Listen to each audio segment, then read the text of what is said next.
we ready? I think we've been ready. We've been encoding all of this early chatter, so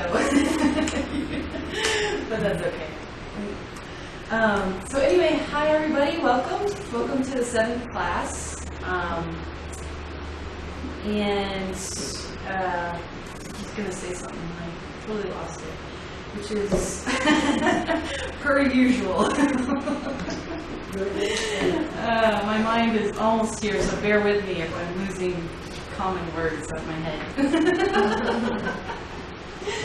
But anyway, so welcome everybody. I put a little message on the message board for everybody to think about, because we're going to go through this.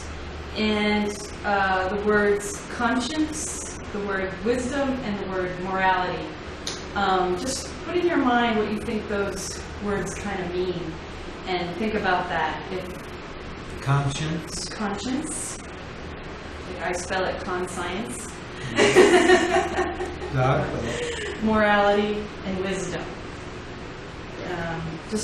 We're going to go through that, and so anyway, just for something to think about. And I don't think I have any other announcements. I think we're halfway through, and I'm going to have to put 2 chapters together or kind of mix them, because we're just going to go to the end of August, which is August 29th. I think is the last Sunday in August. So there's like 4 more classes, and I have 5 more chapters, but I'll just kind of squeeze them in somewhere. So that'll do that. And without further ado, I think we will begin the class. Chapter 7, how to apply suggestion. Oops. Okay, so all the various activities of the body which are not specifically directed at the time by objective consciousness are directed by the unconscious mind. The unconscious mind, which is the sum total of the stellar cells and thought organizations within the astral body, has the ability to accomplish many, many things that are beyond the power of the objective mind. And the proper application of suggestion is merely the employment of a method to reach and get the assistance of the unconscious mind. So we're going to go deep into the unconscious. Again, we got this. I think I'm just going to follow it through. Every PowerPoint presentation is going to have this on there. The unconscious mind equals the soul, which equals the mind, which equals the character. And this I wanted to kind of recap. The astral body is the thought body and the emotional body. The astral body is made up of thought structures and thought cells. Thought structures are made up of thought cells, and thought cells are made up of thought elements and compounds. Thought elements are everything from experiences, desires, thoughts, and feelings. And then the dynamic stellar structures are what make up from the astrology, the astral things. But they're, so they're kind of different, but they are thought structures. And then these thought elements go into making up your astral body. That was just kind of a recap. Okay, so the unconscious mind has been conditioned to give its orders to the various functions of the physical body on the basis of the impressions it receives from the environment. An example, if an image of a snake is presented to the objective consciousness, the unconscious mind does not stop to argue whether this is the image of a real snake or a piece of rope in the dim twilight. The unconscious mind reacts to the impression of a snake and gets the physical body ready to react to that impression.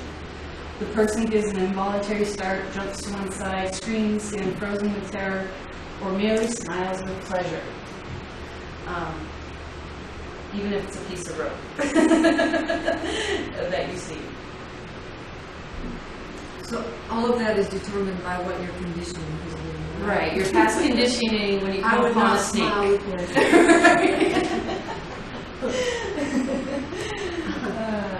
So what our actions are and what the astral activities of thought cells are is not determined by what is actually present in the physical environment, and is not determined by what our reason and conscious thoughts command.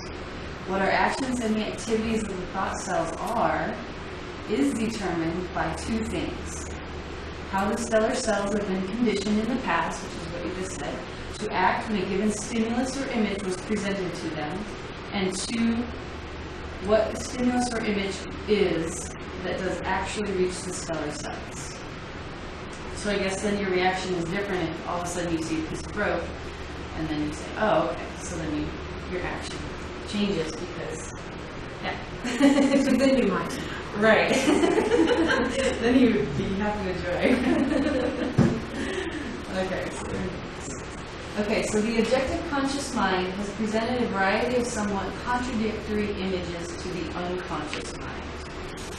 In fact, everything that reaches the unconscious mind by the way of the objective mind's reasoned thought processes presents these contrasting images and ideas. Okay, and so I had all these pictures, so I decided to use this as an example. So you grow up believing marriage lasts forever when you're a kid, right? That's what you hear. You get married, and usually that's what you think, because it's in the marriage vows. And then all you hear and see about is people getting separated and divorced in all of our culture. I mean, I think we're the most highest divorce rate of the country, of the planet, aren't we? I don't know. 50%, I think, is our divorce rate. So, so all these images that you're getting, if you listen to pop culture, is a contradictory image to what you might believe or, think. Maybe not so much a belief, it's a little bit stronger, but maybe what you think. So, so the unconscious mind doesn't filter out those images, and so contradiction is being set up, right? Mm-hmm. And then most often divorce becomes a possibility to those who thought would never get divorced because there's contradiction going on. But the unconscious mind, I already said that. Okay, so layers and layers of contradiction has been piling up and is being stored in your unconscious mind.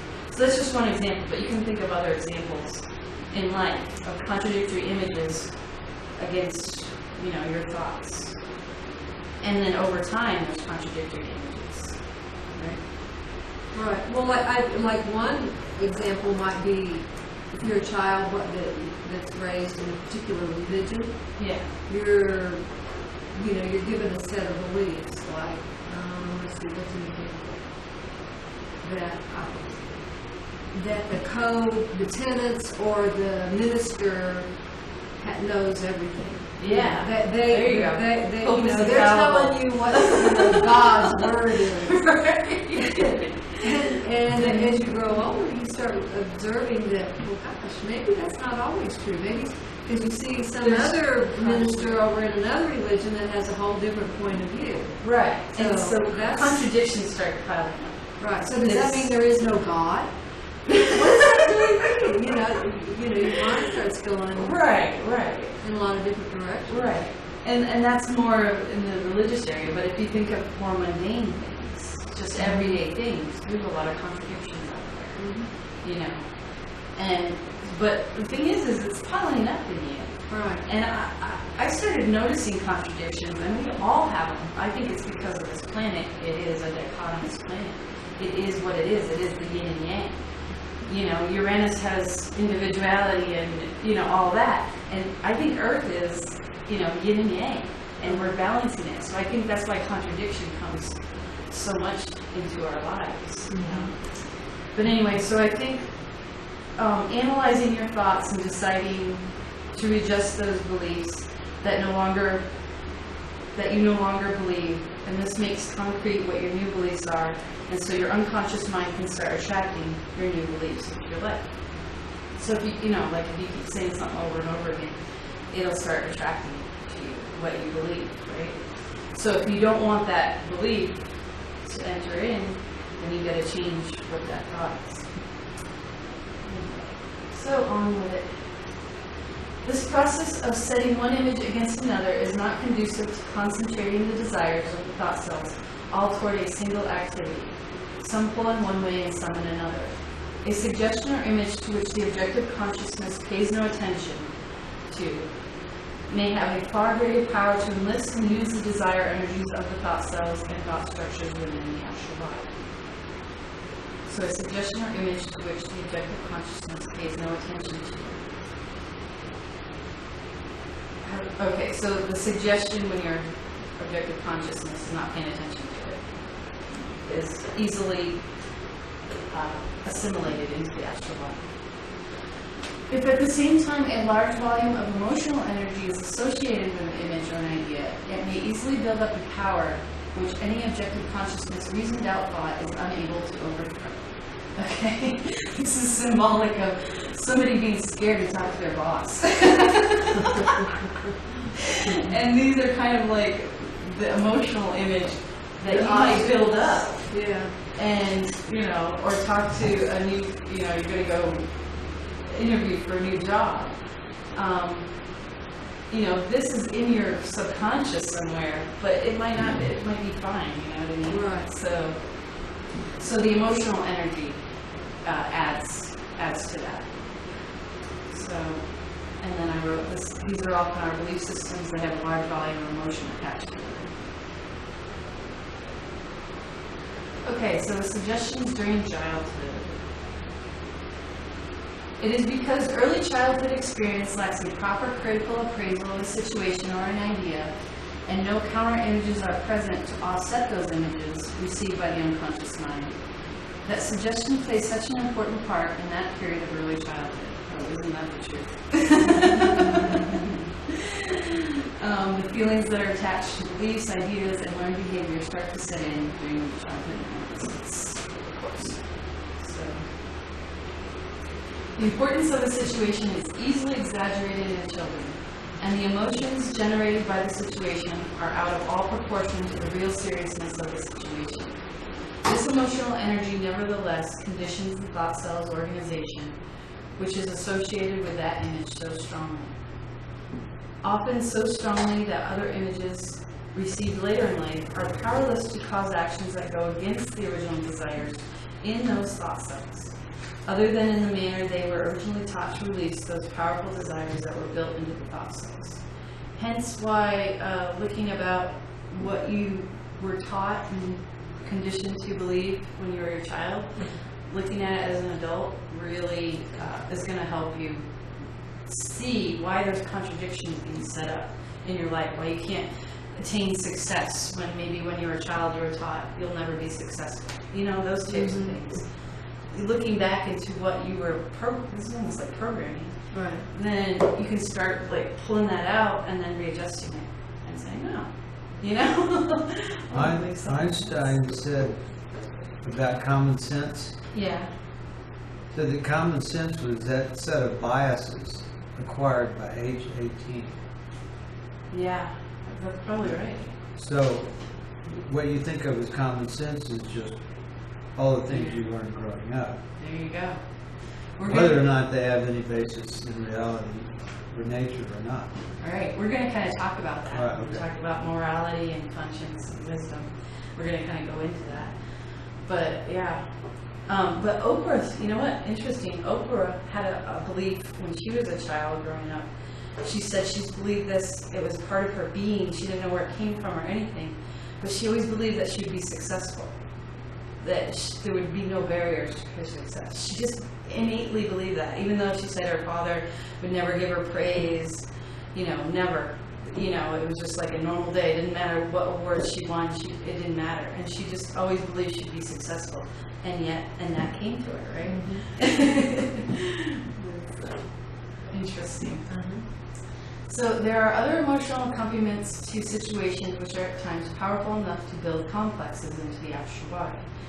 The 3 hereditary drives have acquired so much energy in their biological past that any image which becomes closely associated with them has an available energy supply of tremendous power. When a large volume of emotional energy becomes associated with an image or an idea or a thought, it easily builds up power that a reasonable thought may be unable to overthrow. In this manner, the various complexes are formed. A situation accompanied by the emotion of shame is potent to build such a complex because that emotion is associated with the drive for significance. A situation accompanying sexual thoughts is potent to build such a complex because the emotions are associated with the drive for race preservation. And a situation accompanied by fear is potent to build such a complex because that emotion is associated with the drive for self-preservation. That about covers it, doesn't Can you go back? Yeah, shame, fear, and sex. Those will form complexes.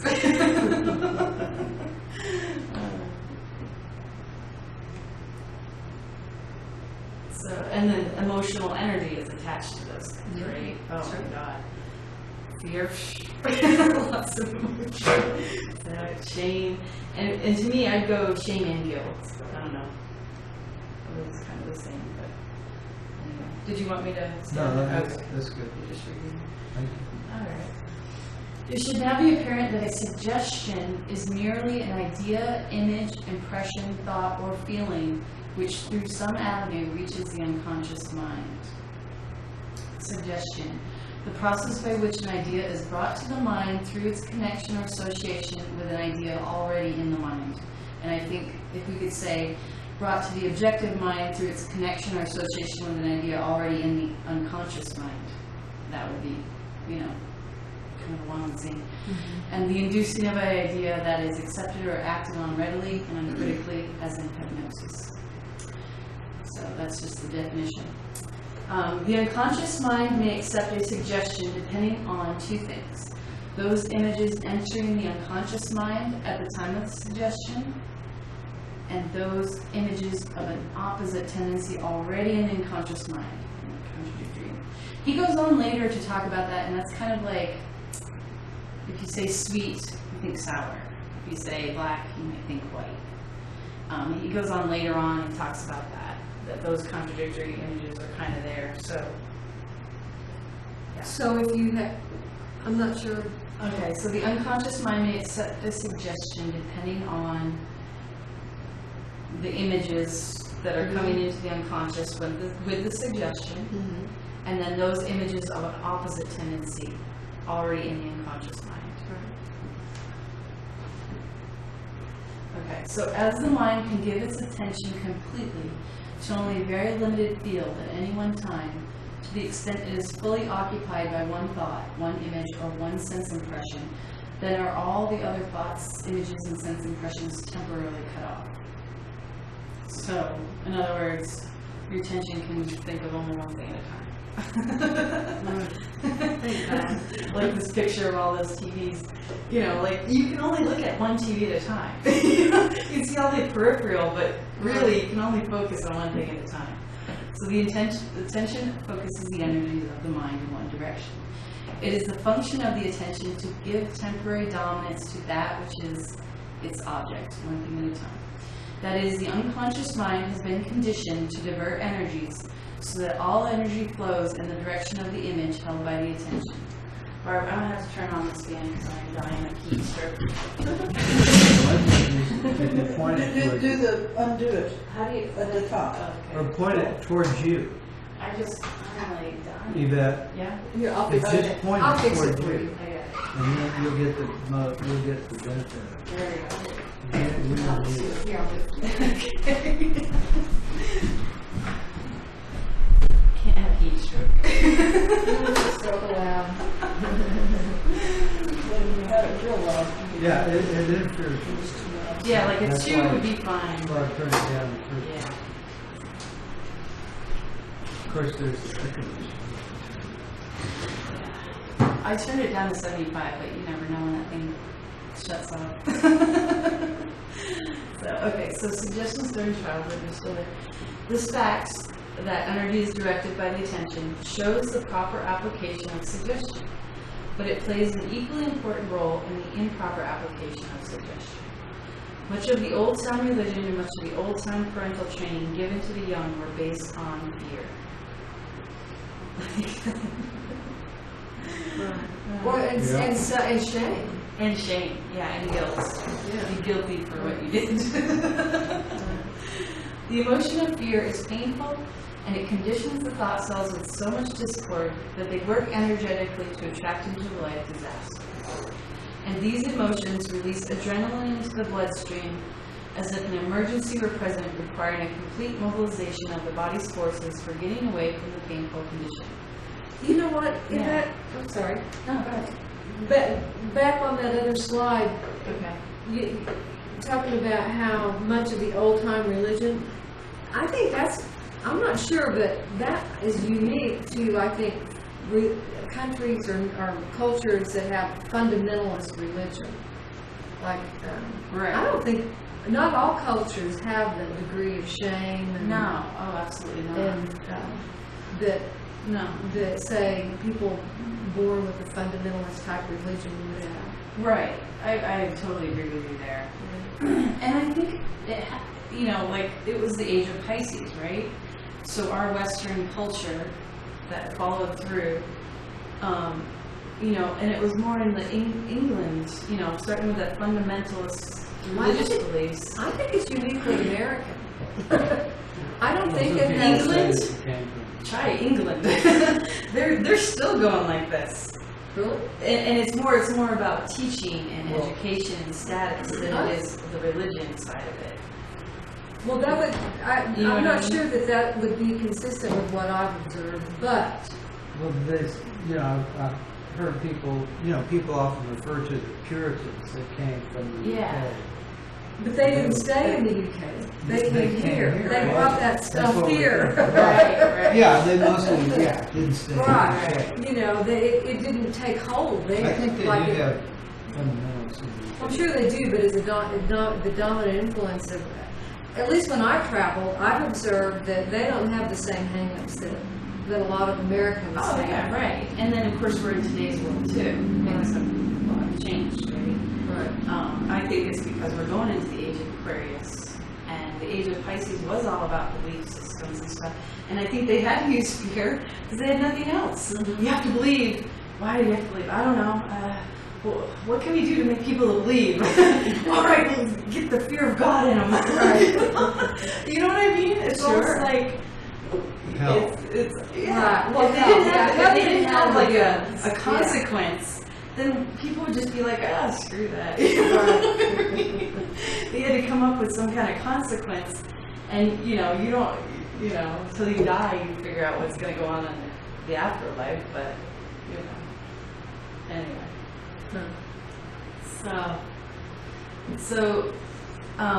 But these same emergency, okay, so we were talking about emergency releases of the adrenaline when there's fear. Look at this girl's face. That's some fearful stuff. This is the real thing. But these same emergency chemicals that get released into the bloodstream in the case of real emergency, if present in the bloodstream too often, becomes effectually a poison to the individual. And this, we know nowadays, people that have stress in their life, or like a chronic stress, they have so many health problems that are attributed to the stress. And Zane said it, like, it's these emergency chemicals that are put into your body, released into your body during an emergency situation so that you have the adrenaline to pick up a car if there's a baby underneath, or all of that. But it's not meant to be in your body all the time. So that's why it's starting to cause all these health problems. And Right. people, we're finding that out. Constant stress really does that to people. So, whatever images and ideas are accepted by the unconscious mind, to the extent they are not blocked by opposing images, and to the extent they can gain energy for action from the emotions or from the desires of the thought cells already present, and to that extent, those images do cause actions on the astral plane that attract events and also affect the health and efficiency of the physical body. So, that was a long sentence. And if you get McDonald's markings on your heart palpitations, time to get away from it. Okay, now we're going to talk about moral conduct. Okay, so in the previous chapters, we found out how desires could be directed into predetermined channels and how the energies from the stars could be utilized to attract events such as were considered beneficial. And now we'll be finding out how suggestion can be utilized to give our lives efficiency, along predetermined lines. But it seems most appropriate that before going further, we should decide just what lines of conduct should be followed. Okay, this is I got from allydog.com, and it's interesting about moral reasoning. Moral reasoning is the process of determining right or wrong in a given situation. According to the American psychologist Florence Kohlberg, people develop through 3 levels of moral reasoning as needed by situations they encounter. The lowest level of development involves making decisions of morality based on the prospect of punishment. In other words, by trying to avoid getting punished. That's the old-time religion, parental teaching. At the second level, a person perceives an absolute right and wrong and believes the law is the judge of morality. And then a third one is a person has reached the highest level when they make moral choices based on social contracts or unspoken agreements to behave a certain way, and when they can generalize ethical principles beyond their own interests.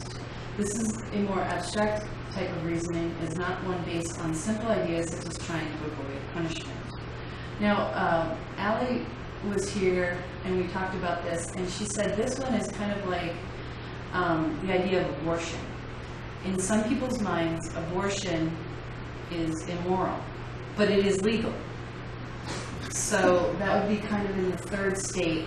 If you believe that it is immoral to get an abortion, then that's at your third highest level, because you're going above and beyond just the law, just to say that everything is moral that is legal, right? Right.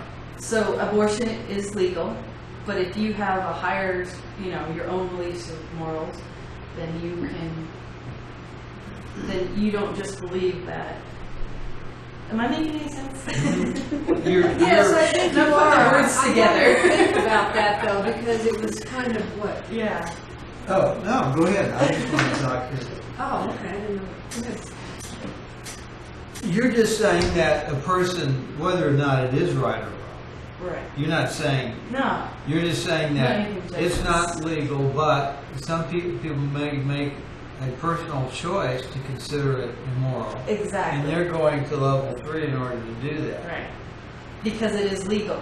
So, right. So they're not depending on the law, and they're not just trying to avoid getting punished. Right. They're Exactly. actually just thinking about it in terms of Right. what's appropriate social behavior. Right, but not to leave it just there, I think you could also make the same argument for people who think that it is ethical. Yes. Well, yeah. Right. Right, that's what she's saying, yeah. And yes. Right. You think Well, it is I know moral. that, I know that's It's what you're level 3, thinking, but yeah. I just want to hear it said. Right. And I pulled this out because Zane talks a lot about morality and stuff. But this kind of makes it into levels, which I kind of like, because there are kind of levels on how people believe, and not to judge anybody. Right. And we should now decide once and for all what conduct is immoral and what conduct is truly moral. And see, I wrote this. I believe most people have to decide this for their own lives. And again, that's the idea of the abortion. You know what I mean? Because it is legal, and if you choose not to do it and you think it's immoral, that's fine, but it's still a legal thing. So, Well, what if it was illegal and you still chose? right. I still think that's the Still third the same. level, right? Right. Because Yeah.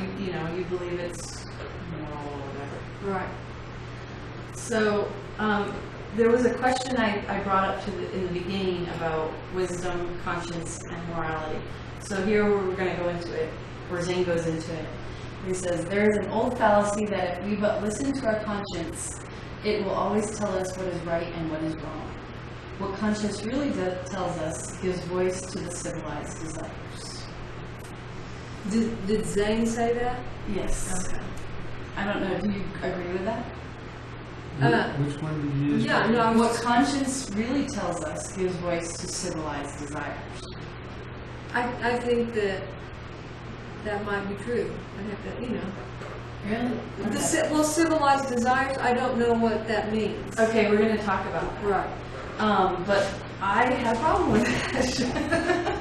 Well, Because let's define our term. okay, first. but he does kind of bring you into kind of believing that, and so then I kind of maybe changed. But I almost believe that conscience is this thing that's in you. It's almost like a higher power within you that tells you right or wrong. Almost even besides whatever your cultural or your upbringing is. It almost tells you what's right and wrong. And to me, it's like a higher power. Whereas morality, to me, is more like what civilized desires are, and then you kind of adjust from there. Yeah, but if you use that as a definition for conscience, right, then that statement must certainly be true. I mean, civilized desires come from something. What do they come from? right. We're They gonna come talk from about a combination of practical necessity and what you just talked about. right. Yeah. Exactly. Right. We talk all about that. All right. Okay. We're going to go through that. But, okay, so anyway, we're going to talk more about it. So, anyway. Good. Conscience depends upon what the unconscious mind has accepted as moral and immoral. What is considered moral has been conditioned by the social cultural group in which the individual has been raised, which are cultural beliefs. Okay, so then this is what I wrote. See, I believe conscience is more like a higher power, whereas morality is like cultural beliefs mixed with your own beliefs and or a higher power. But that's just my opinion, you know. Zane makes a great statement about these two being similar things. So, I actually have this other page of definitions. I mean, people can have a different conscience about different matters, right? So if that comes from some... Yeah. Let me back up. Okay. Are you thinking that one's conscience is infallible? Yeah. If I believe that it comes from like a higher you, Mm-hmm. that's not the mundane you, not your objective consciousness, but from a higher consciousness. Mm-hmm. I mean, even past the unconscious. Because in my mind, unconscious is everything you've been learning since you were a baby. Which I think the higher power, the higher you is like beyond. It's like maybe in that spiritual realm or something. Right. Where it, at the moment that you need it, it tells you exactly what you need to do, right or wrong. You feel it, and you can act either way. Well, what if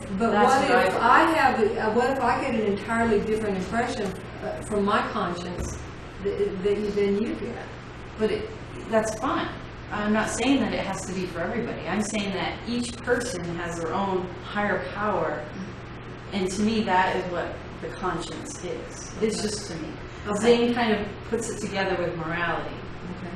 Yes. Speaking of conscious, Okay. Neil says Jefferson County folk here in Missouri have no problem killing turtles, like just running over them on the road. Yeah. Apparently they have a different conscience than the rest of the state. That's a cute example. My mother told me a story about this turtle thing. She's telling me the story. Oh yeah, me and Bob were driving down the street and we see this turtle on its back, and I was like, oh. So we got out of the truck and we go and we pick it up. I'm like, oh, did you nurse it back to health? She goes, no, we cut it up and we ate it and we had turtle stew. And I'm like, totally not what I was expecting, right? Obviously, we had two different ideas. I've rescued many a turtle. I got those definitions on another thing, that's why I didn't read that slide. So, moral conduct. When these civilized desires have not been strong enough to prevent being overcome by the more primitive desires, and these primitive desires are expressed in action, the discomfort of the civilized desires that thus being thwarted is felt as the pangs of conscience. And that's true. I just have a definition of conscience. Societies have formulated, according to the knowledge they possess, such ideas about conduct as it deemed necessary for the society's well-being and protection, and the individual's well-being and protection. As an example, so the society to which we belong for its own protection has formulated conditions under which it is permissible to express primitive desires in the manner of their original promptings. Our society sanctions the expression of sexual desire only after a wedding ceremony. And the equally primitive desire to kill an opponent is also permitted, but only under conditions imposed by society. It is sanctioned in self-defense, and while engaged in war, it is in every way encouraged. So we allow for those things, but only under certain conditions. To be a spirit medium in the days of Cotton Mather's, I don't know, when was the days of Cotton Mather's? In the 19th century. Before his age. Was a sin punishable by death. To eat meat other than fish on Friday is considered a sin by some. To eat pork on any day would be trouble to the conscience of an Islamic or Orthodox Jew. Society and its different groups came to believe that certain actions were beneficial to the group and that other actions were in the direction of disaster. So that's where we're getting all of our societal beliefs. But society in different regions of the earth has been confronted with different problems, has had different experiences, possesses knowledge in a different degree, and consequently has formulated different conceptions of what is and is not moral. So true. In some regions, doubtless because in the olden time it was customary for so many males to be killed in battle that without polygamy, the race would have been exterminated through lack of children, it is still considered at least a misfortune for a man not to possess numerous wives.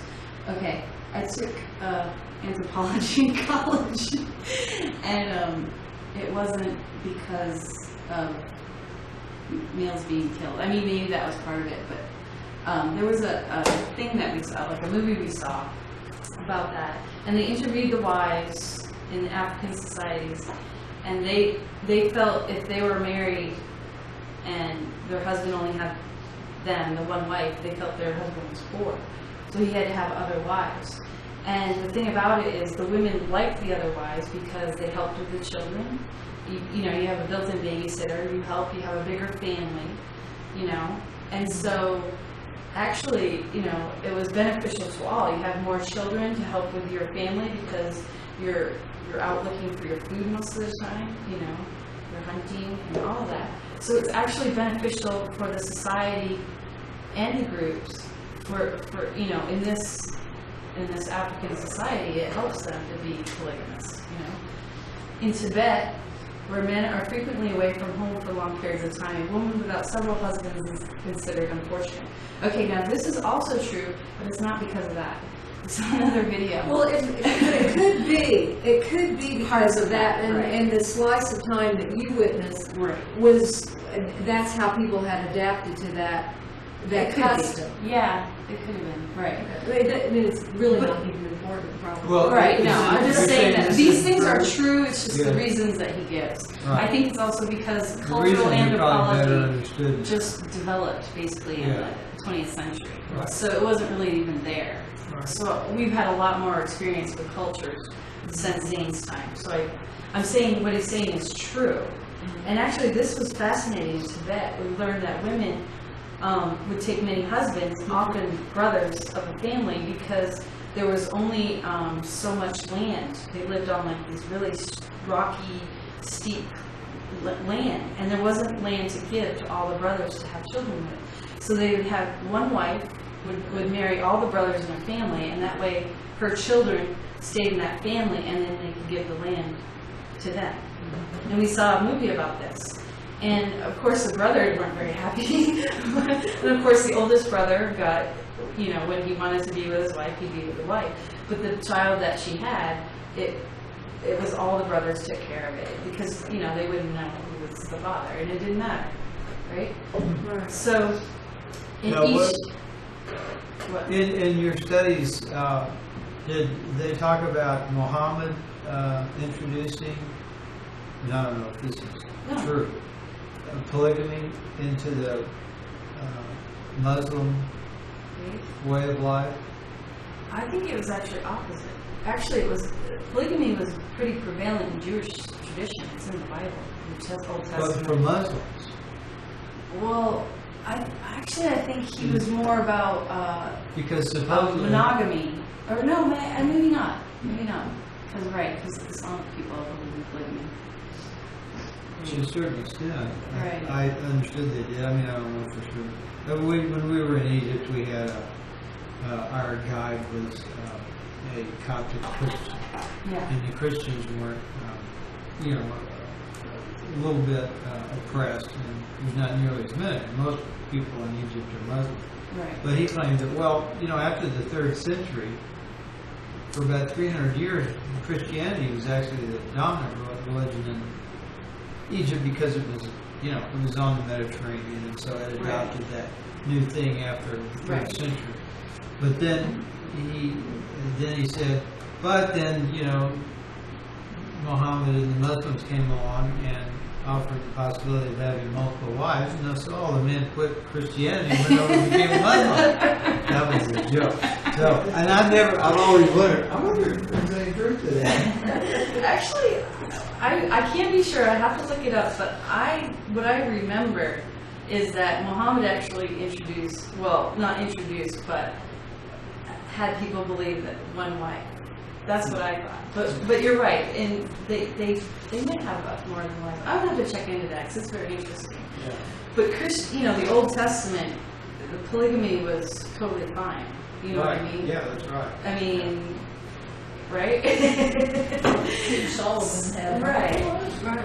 And I think it was, again, it was more of a fundamentalist Christian, but I think it was Jesus' time where he said, if in your culture you need many wives to survive, you know what I mean? It's not like a judgment against those people. I think what Jesus said, I'm going to have to look into this, nobody quote me on this. I'm going off the top of my head from memory of something. But I think he said something about it's a more spiritual person will take only one wife because you can learn so much more. Because you're forced to be with this one person, supposedly married was forever, you learn so much more in a one-on-one situation, and that you're more highly evolved if you take the one wife. But there's nothing against the polygamy, it's just that. That's what I remember. Yeah. Well, you know what's the interesting thing is that it does seem to be culturally defined. Right. What's moral. And we came over from, and Americans all started from all these religious fundamentalists, Puritanism, Protestants, you know, Mormons. They all came over to this, and this is what built on our country, right? So we have a lot of those fundamentalist religious beliefs. Exactly. So now our society is all about monogamy, you know? We didn't read the last one out loud. Oh, yeah, in the USA, to have more than one wife or husband is not only considered immoral, but is a penal offense. In my opinion, I don't think it's immoral. I think people out there's many different varieties of people out there that if they choose to have more than one wife and they don't do it legally, you know, and there's lots of people that you can see that live in those types. If it works for them, why does it harm anybody? And the children get, you know, it's like group families, and you know, if I had kids, I'd want a built-in somebody to help out. It's almost better if he marries her too, because then he has to deal with her too. So it's actually harder on the man to have more than one wife. My opinion, anyway. So you know.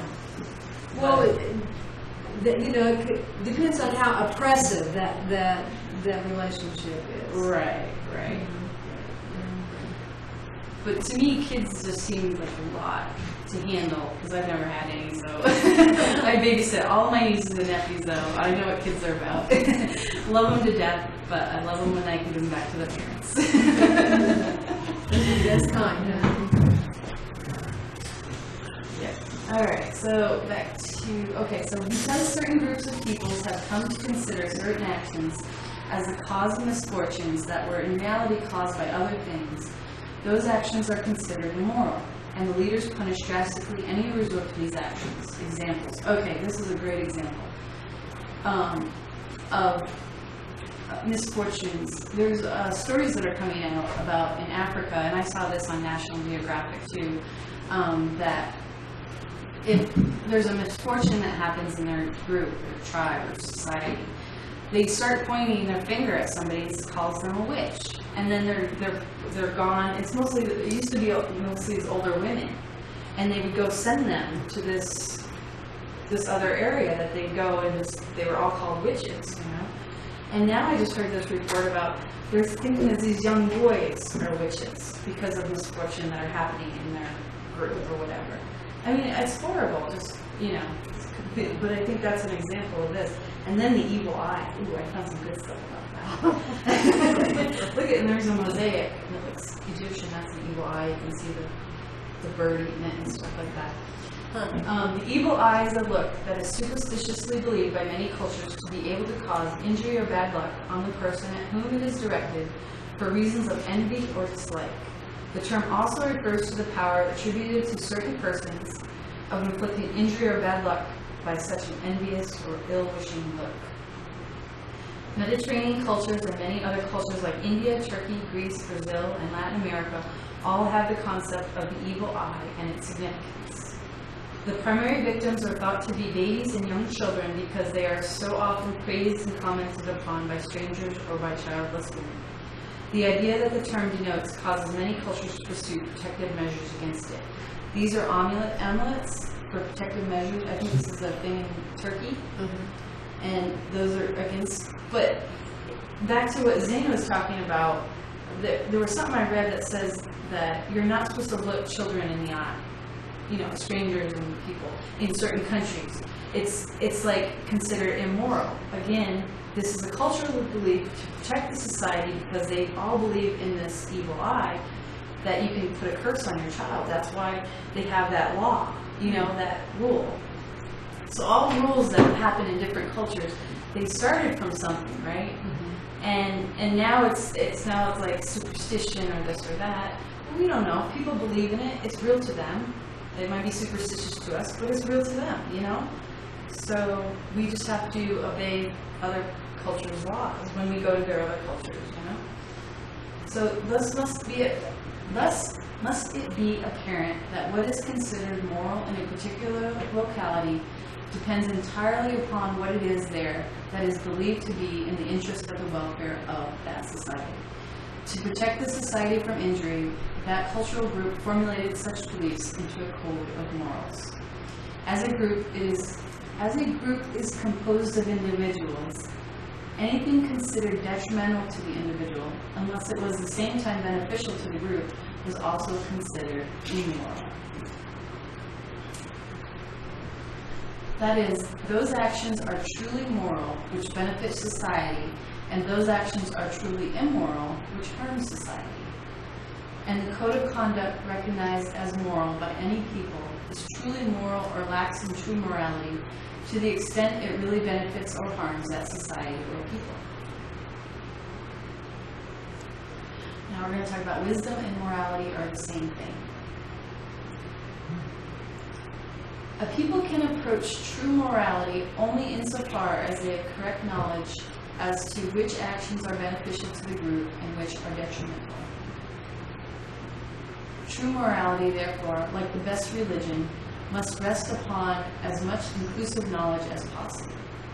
Many of the teachings of the past and present as to what benefits the individual and the race are found through scientific experiments to lead to harmful actions. See, now I'm reading it and that sentence makes sense. When I was reading it over and over again, it wasn't making sense to me. It was sounding like scientific experiments, you know, were harmful proved, actions. yeah, in the past. I'm like, no. But now it makes sense what you're saying. That scientific experiments over time, or, you know, common sense can see where people are getting their beliefs from, you know, their ideas of what's moral and what's immoral. If there is a great amount of evidence to indicate that one old teaching is true, that an action beneficial to the race is also in the long run beneficial to the individual who takes that action. Wisdom dictates from as wide a scope as information as can be acquired those actions which are most beneficial to the individual and the race. Such actions, to the extent there is wisdom, are truly moral. In other words, true wisdom and true morality are the same thing. Again, I think I had a problem with that. Worse.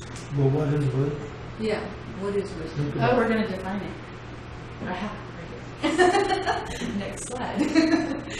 Okay, so I went to the dictionary. So he's basically saying that wisdom, morality, and conscience are all the same thing. Wisdom is the quality of being wise, knowledge of what is true or right, coupled with good judgment, sagacity. Learning knowledge, erudition, the wisdom of the ages. Morality is the character of being in accord with the principles or standards of right conduct. Right conduct sometimes specified virtue in sexual conduct. Principles of right and wrong in conduct. And then conscience is a knowledge or sense of right and wrong with an urge to do right. Moral judgment that opposes the violation of a previously recognized ethical principle and that leads to feelings of guilt if one violates such a principle. So your conscience leads to guilt. But anyway, when I got the dictionary definition, they all seem to be talking about right and wrong, right? And what you're doing, right and wrong. Right, so it's how you determine what's right. Yeah. Right.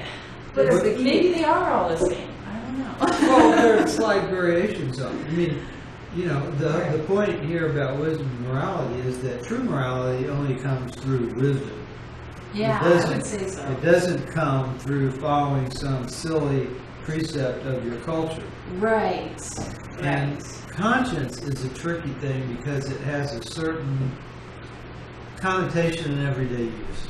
You know, people use it pretty much the same way all the time, which is, you know, it's, oh, that really bothers my conscience. You know, it's that. Right. That's the conscience. Well, and see, and that's what I think of conscience. It's almost like this other thing, because I think even children that are growing up in a certain culture, it doesn't matter what culture, when children are abused, even though they haven't been taught anything different, they knowingly know that that is wrong. You know what I'm saying? They know that what is To be abused is wrong. Oh, right, sure. Right? And they don't have to be taught that. They just inwardly know that. But It feels wrong. And to me, that's what conscience is. A side of your cultural beliefs. see, there's a whole issue here that is now a big deal, but wasn't such a big deal back then, which is called ethics. Ethics, right. And ethics, which Like is a whole morality. branch of philosophy, in fact. Right. But, you know, people who might otherwise consider themselves very moral, sometimes I'm very ethical. sometimes they're not. And sometimes it's because they don't even understand that their behavior is unethical. And when they're taught that, no, we don't do that in this organization because we consider that unethical behavior, they go, oh, okay, wow, I never thought of it that way. Okay. So it That may would be be that wisdom. as you become more wise, you know, your conscience may actually evolve as your wisdom does too. You know? Right. So you're saying you think wisdom is the top rung, this would be the second one, and this would be the third one. Well, you know, if you wanted to put it in levels. something like that, because a person might. I would put this first, and then I put this. Well, no, these two are almost the same. I don't know. I have to think about it. But yes, you know, we could talk about it all day. Right? But it's a I great like subject. what you said. I like what you said. It's a great subject. Yeah. Because I would never have thought those wisdom, morality, and conscience would be the same things, you know? But then when you start thinking about it, you're like, I don't know, maybe they As your are. society gets to be more complex, the Yeah. ethics issues get more complex. Right. And so companies, big companies, have to actually have classes to train about the complexities of the ethical issues that they deal with every day that they had no idea when they went to college and came out and went to work that, you know, and for example, Yeah. a purchasing agent might decide to accept a gift from a vendor. The Yeah. vendor's trying to influence them to buy their product, Right. vendor one instead of vendor two. Right. And hey, it's always been done this way. So it wouldn't bother that person's conscience. Hey, this is what we've always done. What's wrong with this? Right. It's not bothering my conscience. Well, unfortunately, it hurts our organization, Right. society, because Right. you're not getting the best deal for us. And we consider that to be unethical. Oh, holy cow, I never thought of that. That's a great example. Yeah. exactly. There was something I was gonna write. Oh, right. Zane's talking about that. So what actions are taken by an individual are determined by how his or her desires are conditioned by the environment and what stimuli is furnished by the environment. Therefore, any true moral system must include instructions on how the individual can condition his desires so that his actions will be in the direction dictated by wisdom. That's kind of what you were just talking about. Yeah, dictated by wisdom, yeah. The desires of the thought cells in the person's astral body, which attract to him fortune or misfortune, are equally as important to the welfare of society as are the desires which lead the individual to some physical action. You know what, that reminds me, I was looking at the chapter before I think one of the first things he says in this chapter is that true morality is based upon knowledge. And and that caught my attention. And using that example that Paul just gave. Yeah, the more knowledge. The more knowledge you have to bear on an issue, the better decision you can make about what's moral or not. But after Absolutely. saying that and thinking about it, it suddenly occurred to me. No, I'm not Right? I can think saying of the anything opposite. different. No, everything I think is. But I think I relegated the conscience thing. I'd lean more to what you say because somebody this purchasing agent might do this because we always did it, accept the gift, but it would bother them. Right, the conscience. It That would bother higher their thing conscience that doesn't know. because it's a higher thing. It was just something about it would bug them. There's something about that that's not right. Right. So I think you're what Maybe you're there's an saying is- interplay. Right. Yeah. Maybe one doesn't have to be higher than the other. In my mind, though, morality is really about your actions and your conscious thinking. So it takes into account your cultural beliefs. Whereas I think your conscience doesn't take into account your cultural beliefs. It just feels right or it feels wrong, even though your culture has been doing it all along, Yeah, but I've been in a lot of situations where different people, what feels right to them is different. Right. It's a tricky thing. It is. Right. It is a tricky thing. It's a good discussion. It's a good thing to right? explore, but I think it's difficult to come down with a clear definition and say this is the definition. And it's because the definition of conscience is not the definition you find in the dictionary is the way people tend to use it every day. Right. But what exactly really is it really a thing at all? Or is it just a word that we apply to certain feelings and actions that we do? Right. And our behavior is really more complex than that.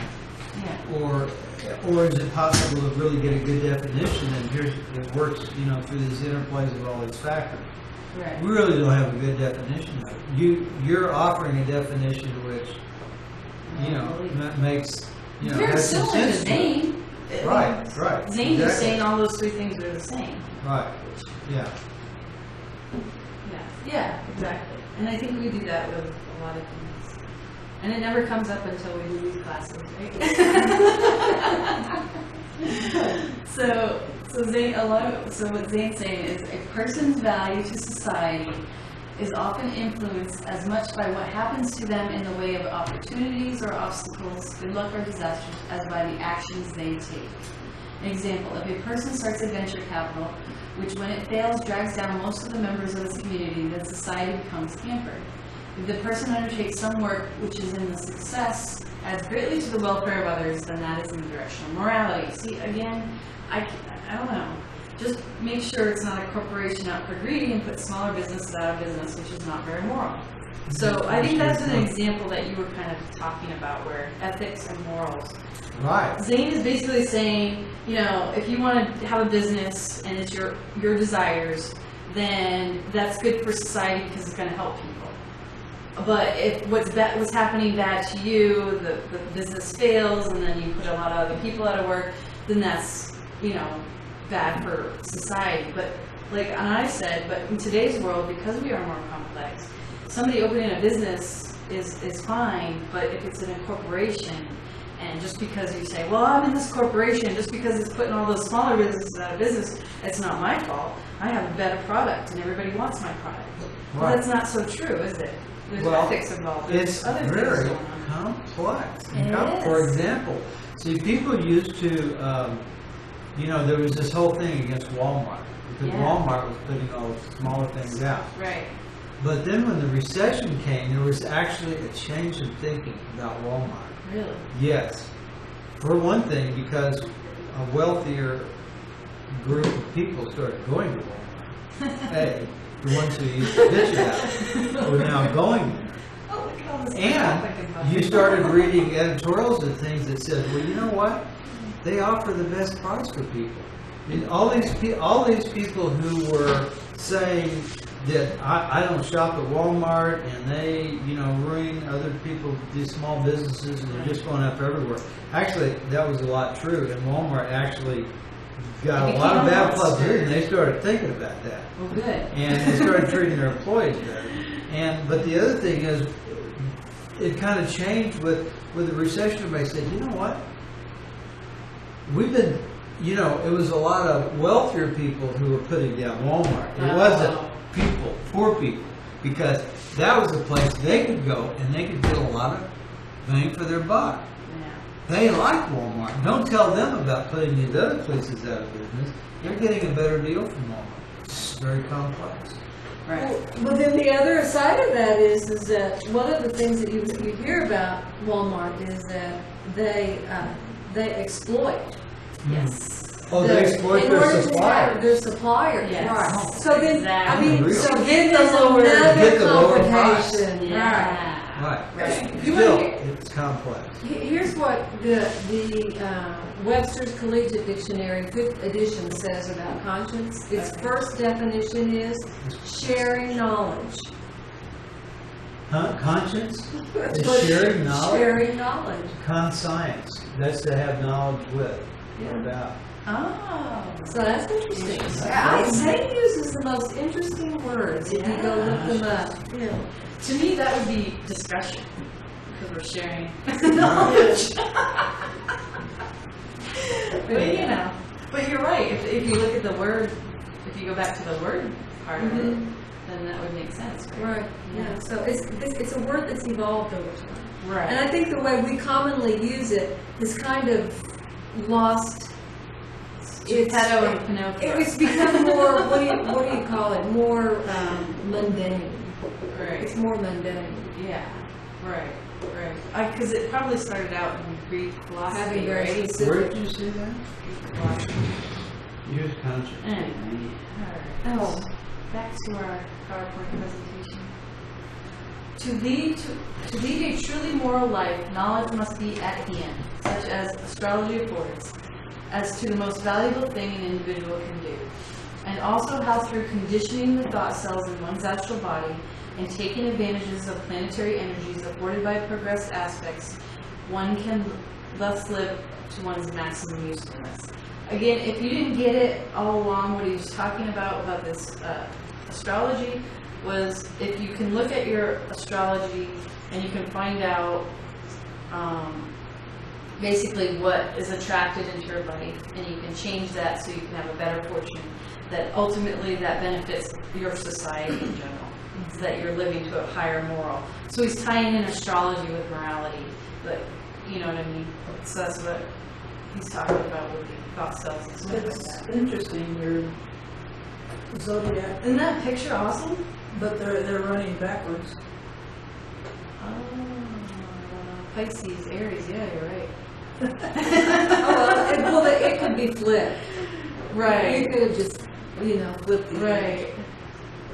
But it's a cool image, huh? It is a cool image, yeah. When I go to the internet, I don't have any expectation of what I'm going to find. I just put in a few words and I look for images, and I find all the neatest stuff. Now, if I was going to try to find a picture like that, I would never be able to do it. That's when you have to let things happen as they happen. That's Okay. a cute picture. Resolving conflicts. I got some more kitty pictures in there too. Okay, so now we're talking about resolving conflicts. Man, I'm not going to get to half of this. Ooh, I got 89 slides and I'm at 44. Alright. So if an individual is to reach their highest potential, they must learn to resolve their conflicts. The idea of imposing one set of desires to thwart and repress another set of desires won't work.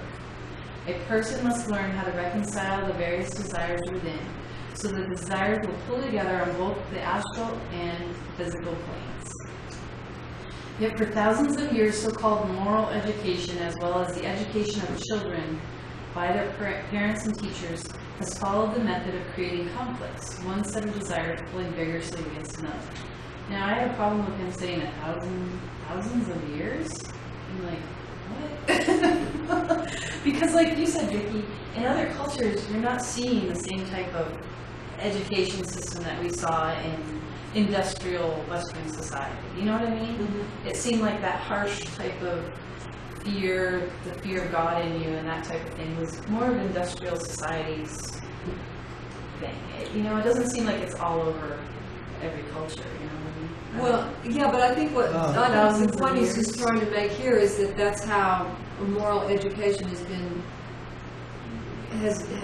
handed down from one generation to the next. Saying it's been followed by methods of creating conflicts, and I think that's followed the method of creating conflicts. Well, yeah, but not intentionally, not necessarily intentionally. It's just that it's one set of desires pulling vigorously against another set. That's what the conflicts are. I think that's all it says. A child wants to do something, but the parent knows it's dangerous. Right. Oh, we're going to get right to that, right there. That's an evil child. Suppose a child is forbidden to touch a knife. He sees it, nevertheless, as a pretty plaything. Thus, the image of a knife is associated in his mind with the conditioning of pleasure. He has had no experience associating pain with a knife. The only painful conditioning has come from the parent who has forbidden him to touch something that he feels will give him pleasure. The image parent has become conditioned by experiences with pain, for he has been chastised in the past when he failed to obey. So long, therefore, as knife and parent are together, the painful conditioning is dominant. That's what he's talking about, conflicts there. But when the parent is called away and the child plays with the knife, the child perhaps sustains a serious injury. Had the parent understood psychology, the child would have been permitted to experiment with the knife sufficiently to become convinced of its painful qualities, yet restrained from injury. Or better still, the child would have played with it cautiously in the parent's presence and thus learned its proper use. So again, you know, we're starting to get Zane's in that time frame, the upbringing, the general thought processes. We're different. They're different than today. They're different in other cultures. So, you know, his statements are true for maybe his time in a certain society, but he can't make these general statements that this is according to every culture. You know what I mean?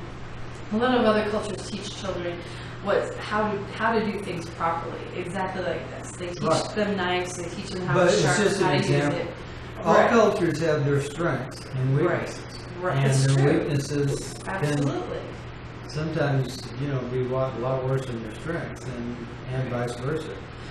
Right, but I agree with Zane, though. He's saying that bringing in conflict to raise children, to teach them this or that, you know, put the fear in them, but not telling them how to work something or why it needs to be done this way. You know, children just learn with fear, and then they don't do anything, you know? I can tell you as a parent, there will come a moment in every parent-child relationship where there is conflict over what the child will be allowed to do and what the parent says no to. Well, you know, or vice versa, even. Right. The conflicts are like sex is bad. Right. To have sex and it's is just bad. You know, and then children. you know, experimental, you know. So as a teenager, you know, children adolescents are starting to wonder, wait, this isn't so bad. What's the matter with this?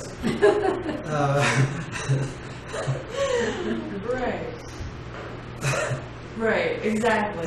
And so, but then, you know, and of course, then we had the 60s and the sexual revolution, so we all have different thoughts. We were brought up differently, you know, my age group, than in the past 100, 200, whatever, 300 years in cultures.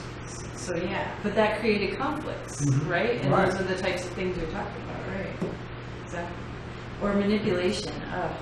Yeah, manipulation. Like, oh, I want my child to do this, so I'll give them candy if they'll do this. Oh, that's the worst. It's the worst kind of.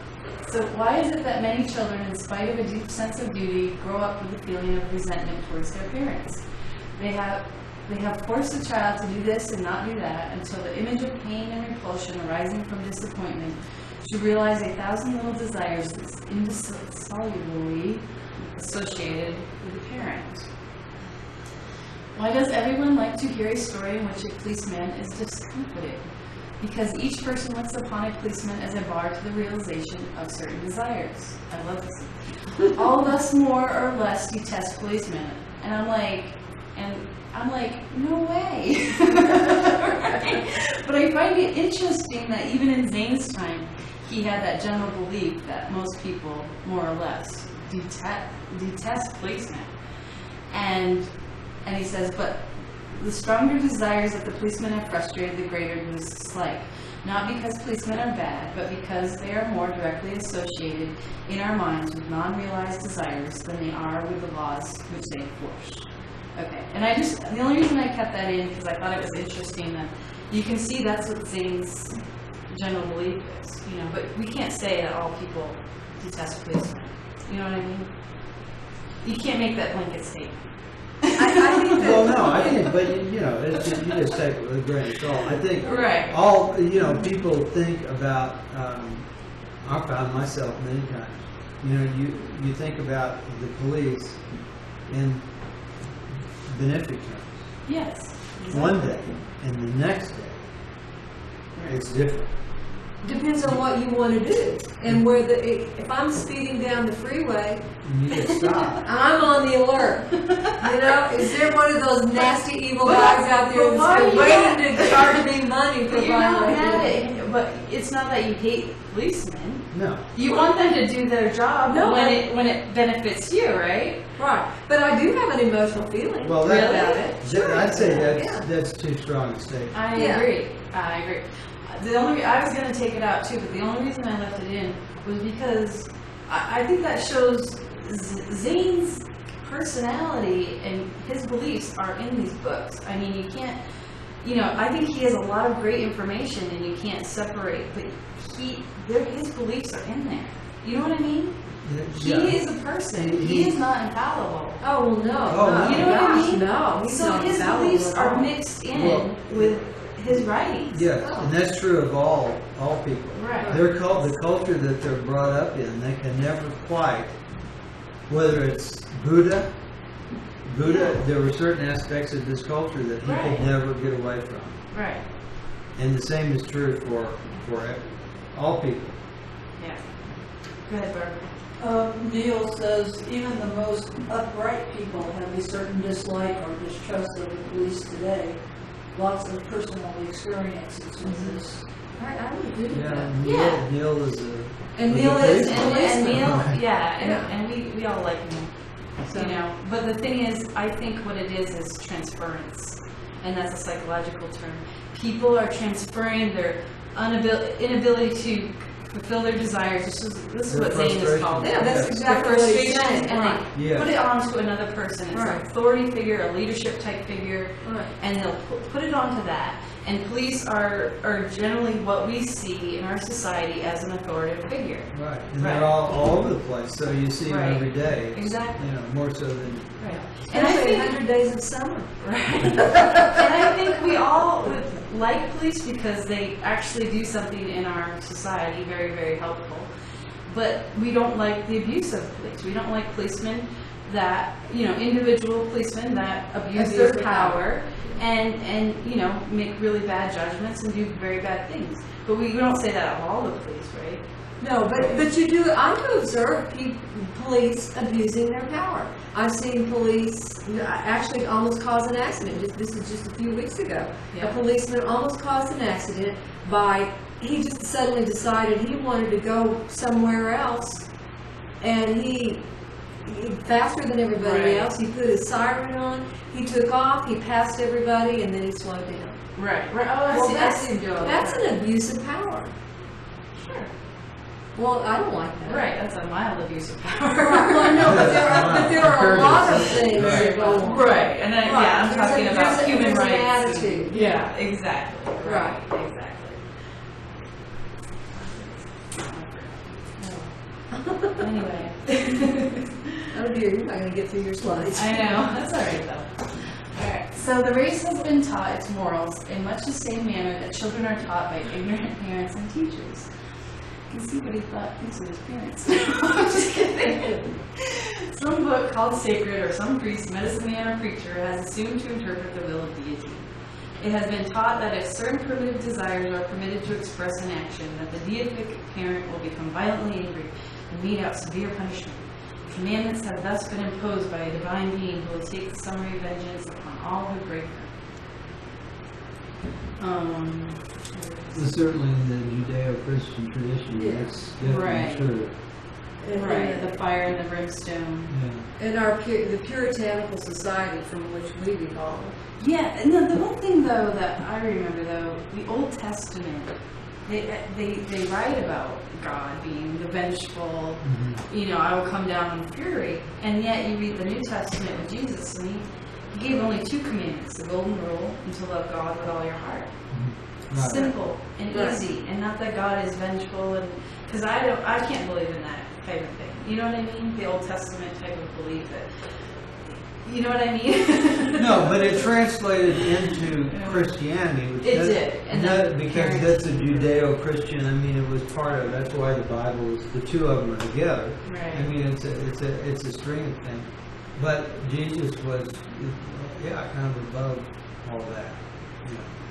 Kind of my hero. But he didn't know how to use a whip. He did. With the money changers? Oh yeah. Oh, did he use a whip? Oh, yeah. Yeah, he got mad. Well, at least I remember, He got I have angry. childhood images. I don't remember a whip, but I remember In the images that I saw. Well, he turned it was over just a all the whip. tables. He But went yeah, in- turned over all the tables. So I He remember. went in and.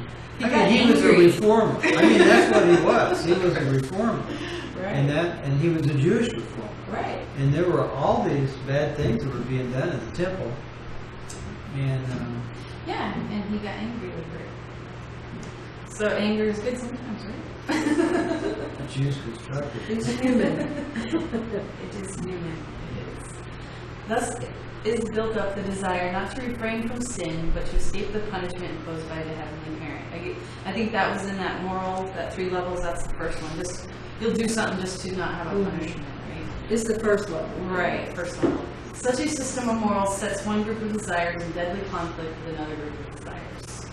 Instead of thus developing conflicts which invariably detract from the efficiency and work from the astral plane to attract misfortunes, the proper teaching of children and proper teaching of morals should take whatever pains are necessary to reconcile desires. When all the facts of a moral conception are known, it will always be seen as a line of conduct which, in the long run, will result in the most pleasure to the individual. So again, he's saying if, in the long run. And in like manner, when man knows enough about anything, this knowledge will indicate to him what his own line of conduct in reference to it should be. That in the long run, he will gain the most pleasure. In other words, it will show him how it can be handled to the best benefit of himself and the best benefit of society. Knowledge and discrimination indicate the actions which are in the direction of morality. Everything in the universe has its use, but we may be sure that everything contacted by man is capable of abuse. Thus, when we are called upon to meet temptation, which is merely the urging of the less civilized desires, we can exercise discrimination and condition these desires, clamoring for expression, to find their pleasure in channels that are beneficial to ourselves and society, or we may handle it in less successful ways. This is like a less successful, this is an example of less successful ways of handling conflict. Take, for instance, the matter of reading novels. One of the notions by Puritanism is that all novel reading is sinful, and complete suppression is advocated, which is longing for reading fiction is met by flat refusal. Thus, one group of desires that conform to this Puritan standard of conduct is set against the group of desires that strive for novel reading. If the desire to conform to the Puritan way is stronger, then it will manage to keep the other desire from expressing. The desire energy will still be there. The opposing desire is in a state of rebellion, and the internal conflict is neither conducive to physical efficiency nor to attracting favorable events through the astral activities. Another method of meeting this problem of opposing desires is merely to permit the desires to express their energy spontaneously. Still, a third way of handling the situation is alternately giving the Puritan desires control, then when the conflict becomes too severe, permitting the primitive desires to triumph for a time.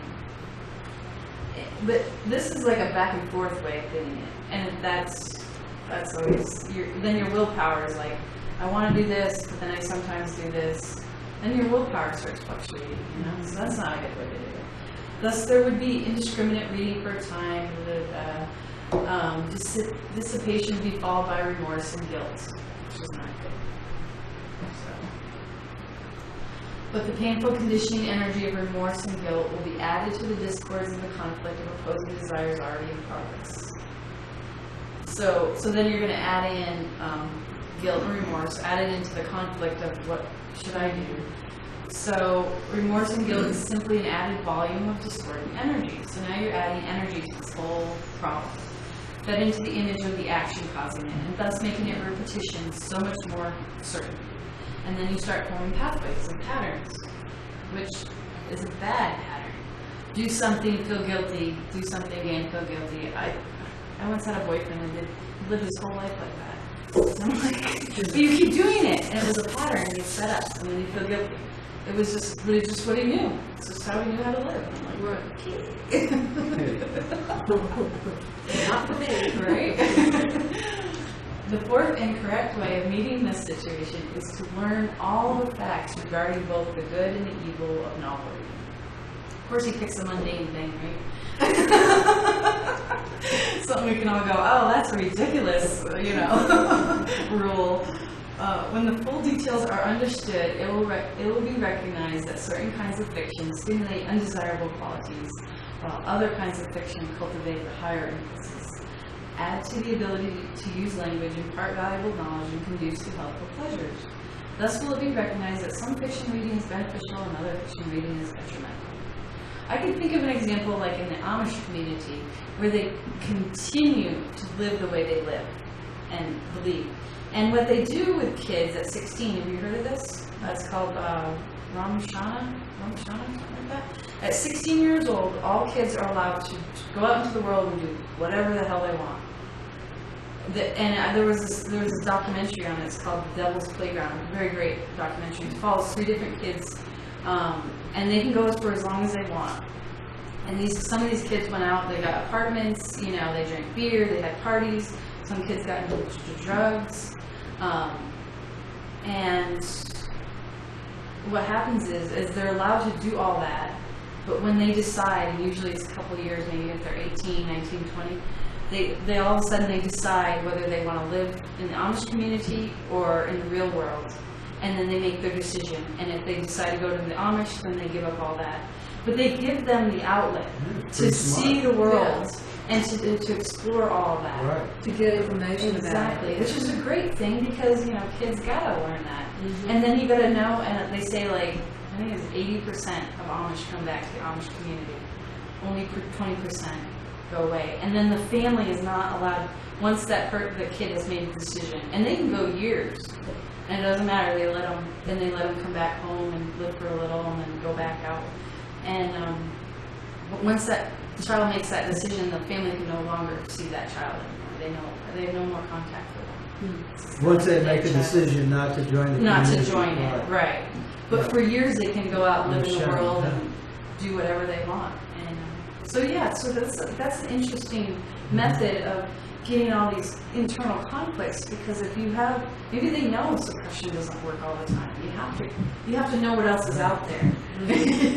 And if 80% come back, that's a pretty good turn back rate, right? Right. So there's something to it.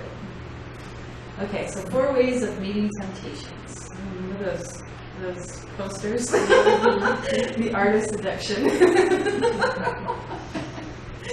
Alright.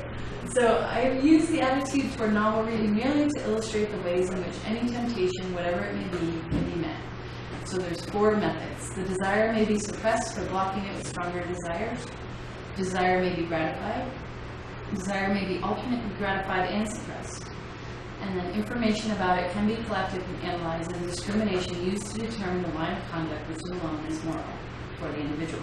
That's back to what I said, which I think, and Zane says this is the best way and the correct way, is to analyze it for all what it is, where it comes from, what's the idea behind it, and then to use your own judgment and your own sense of morality to decide whether you want to do this or that or the other. That brings up a bit on what you were talking about with the Amish people who go for it. She says that's only, this freedom is only allowed by, or for the young males. Females have to stay in the community. Oh. Is that person Amish? Because not the documentary I saw. The girls went out too. Oh, really? Yeah. So I don't know if that, it might have changed recently. Because And maybe the communities are different. And maybe Amish communities are different. But yeah, the documentary I saw was just done like in the late 90s. And it had girls doing that. And actually all the girls decided not to go back to the Amish community. Most of the boys did. That's pretty interesting. So maybe they've changed that. No, girls can't go out there anymore. We like the world too much, maybe. I don't know. They're smarter. Girls are just smarter. What can you say? So often the perception of the effects of permitting the desires to express in different ways is sufficient to recondition those desires so that their energies then strive for release in the line of conduct determined by your discrimination. That is, discrimination of what set of desires will bring to the individual is often sufficient to reconcile the opposing desires, so that both sets pull together to realize the line of conduct discrimination as decided upon. I really like this because it's really, you're bringing together things instead of in constant conflict. You're understanding everything, you're trying to figure it out. And okay. Well, I mean, if you think about the times that you've had conflict over something, Right. and those times when you've actually been able to sit down with someone else and talk about it and try and get an objective handle on the issues that are causing the conflict. Right. It usually will always dispel. Right. Because a lot of that conflict, you're feeling it, but when you analyze it, you're realizing that some of that is coming from childhood stuff that's been programmed into you that you didn't know how to judge good or bad. It came, and then you were like, why am I having this conflict? And then you start looking at all the pieces and analyzing it, and then making a decision for yourself, And we have the luxury in the society, in today's world, to be able to do that a lot more than in Zane's society. Yeah. Society was one of the biggest pressures to follow moral conduct and to follow certain rules. I mean, we don't have that anymore. We don't put such shame on people. We just go, oh yeah. We might think less of them, but society in general doesn't right. Short haircuts, women in pants, etc. Oh yeah, all kinds of things, Alright. So, but with the still stronger desires which have been conditioned in the past, additional inducements need to be used to get those lesser desires thus to cooperate. That is, each set of desires should be associated with as many pleasant things as possible. And instead of being antagonistic to the decided upon action, those desires will find greater pleasure in this action than in this type of conduct it previously strove to realize. Look at an example of that. Oh yeah. Like, say in dieting, a good example. And you want to suppress your craving for chocolate, right? And you do it for a while, but then you go hog wild and you break it and you eat all this chocolate. And you go, oh, but I'm supposed to be on this diet. But I want to eat chocolate. So you have this internal craving to eat this chocolate, right? So the solution is not to either not be on a diet or to not eat chocolate, but to analyze it. So what you do is you find out about chocolate. Turns out small amount in the more healthy form, which is usually very expensive, it's actually good for you. And what I've discovered is if you buy that very expensive healthy chocolate, it doesn't have all those additives and all that other stuff in it that you don't need. It's really just chocolate and some kind of sweetener. You can actually eat just one little piece and you're satisfied.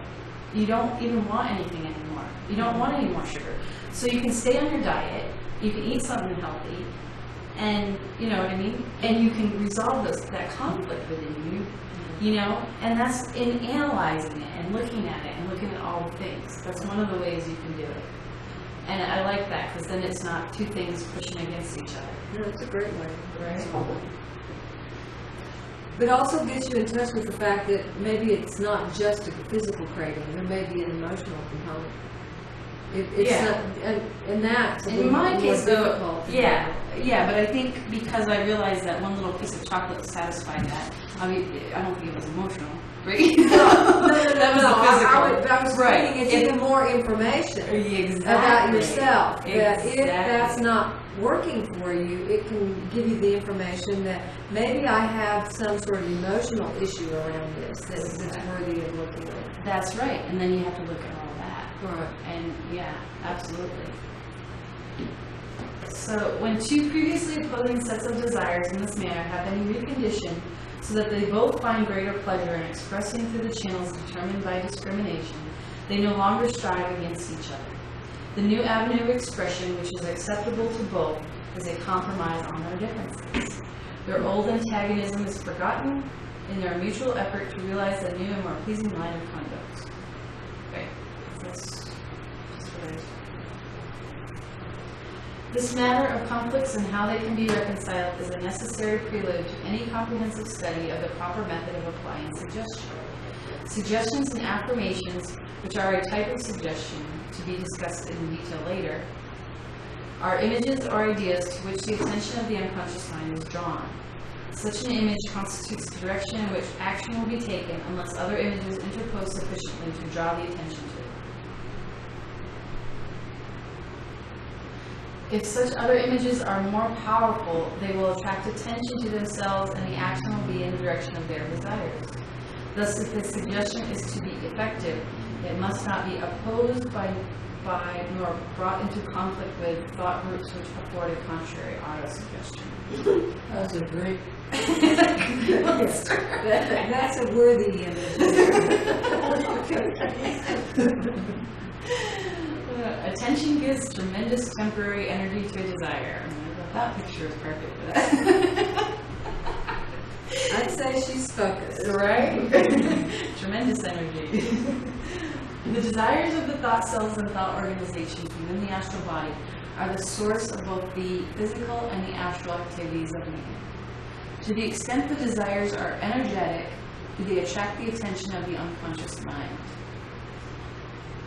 And to the extent the attention is called to those images by which the desires can be realized, are the desire energies released in that direction. A sensation arriving from the external environment, an emotion released by a thought, a statement received as a suggestion, all these things associates with certain thought groups already in the astral body, giving them temporarily new energy and temporarily thus increasing the power of the desires in the group to such an extent that the action results in both the physical and astral planes. So all these things can add energy to that. That is, whatever desire is temporarily dominant determines what images shall be presented to the attention. Desires which have less energy, perhaps through not connecting up with some external source such as an objective thought or visual image, receive proportionally less attention. Attention is the focusing of desire energies. To the extent past associations permit the thought cells and thought organizations within the astral body to be connected up with an image, are their desire energies temporarily diverted into attempt to fulfill that image. That is, whatever image is the subject of the attention, both the physical activities and the astral activities tend in its direction. Here's a key picture for you, Barb. Movement is always toward the image which gains attention. Kitty pants. It is of the utmost importance not only in the application of suggestion, but in the use of thought for any purpose, to realize that the extent a given image is able to attract the attention of the unconscious mind is their physical and natural movement toward that image. The desire energies are diverted into the image irrespective of whether it is something beneficial or destructive. So, desire energies are diverted into the image irrespective of whether it's something beneficial or destructive. It is not for the thought cells and thought groups to discuss the merits of the matter. They don't care. They're just following patterns. And going with the thing of most ease, whatever has already been there. It's easy. The desires have been trained to release their energies in the direction of whatever was before the attention, and this they do. Contrary desires are only able to release their energies in activity if they capture some portion of the attention in the unconscious mind. But if the contrary desires are strong, they keep continually tugging to get some share of the attention, and thus enough supplementary energy enables them to work. The question. Wouldn't that be great? Resemblance closely associates opposite images. So this is what I was talking about, opposites. The black is thus associated with white, sweet with sour, pain with pleasure, moving forward, moving away. So that unless the suggestion is applied with some consideration for the manner of opposites, in which the unconscious mind may have already been conditioned, instead of bringing the suggested image to the attention, the previous associations may readily bring before the attention the opposite image. So it's like, be careful when you're suggesting something. If every time you say, black, they think white, then when you give that suggestion of black, they're going to think white. I think that's what it's trying to say. If a person strongly does that. Remember in the movie Ghostbusters, when they said, don't think of anything. Right. And what does he think of? The big Stay Puft Marshall. Right. It's exactly the same thing. Right. Don't think of black when you think of white. What? Suggested bravery thus may bring the attention of the unconscious mind the image of cowardly actions that have been taken in the past, and so further condition the individual in the direction of cowardice. Suggested health may bring before the attention the unconscious mind of various images of illness in the past, and condition the individual still further in the direction of illness. Like in the Ghostbusters. But remember when we went to that weekend seminar, that was basically his idea when he kept talking about there is no disease. I don't think of a disease. I'm not curing cancer. He's like, I don't even worry about the cancer. I put it up on the clipboard. And I take care of the person, and I readjust this and this. And that's what he was kind of telling you. Don't think of the cancer. And that's what Zane is kind of saying. Okay, and this is the most interesting part of this chapter. And all these sentences of Zane's were almost like I didn't have to do anything with them. They were great. In the application of suggestion, that it may not have the opposite effect from that intended, a technique must be employed that will ensure that the attention is directed to the proper image. This technique should be such that little conflict is developed, and it should completely as possible hold the image vividly and persistently before the attention of the unconscious mind. The most satisfactory condition for getting the complete and undivided attention of the unconscious mind to an image or an idea is when, through some process, the objective mind is placed in a state of quiescence, so that the reasoning process is stopped. That's very important when you're doing suggestions. He's kind of going to talk about it a little bit. This is because reasoning activates the objective consciousness and brings a succession of images to the attention and causes the attention to move from one image to another. Furthermore, when using reason, the desire energies of the thought cells and thought organizations are connected up to the brain cells by energies and flow strongly outward.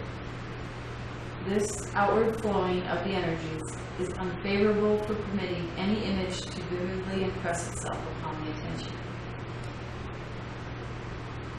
Am I going kind of fast? No? Okay. Paul's falling asleep.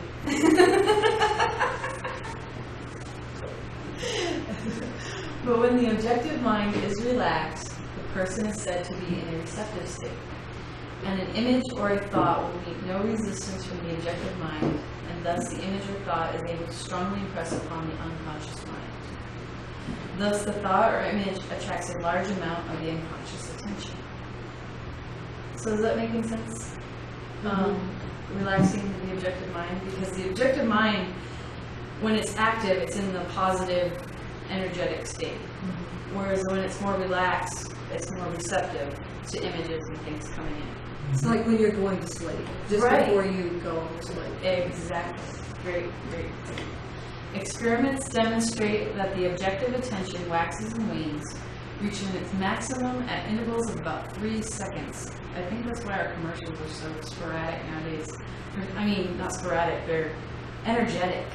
Like, they kind of cater to this attention span. You know what I mean? Like MTV and all that. Right. Frenetic. That's the word I was looking for. You know? It's crazy. I hate it. The attention moves and must be brought back to the center of interest.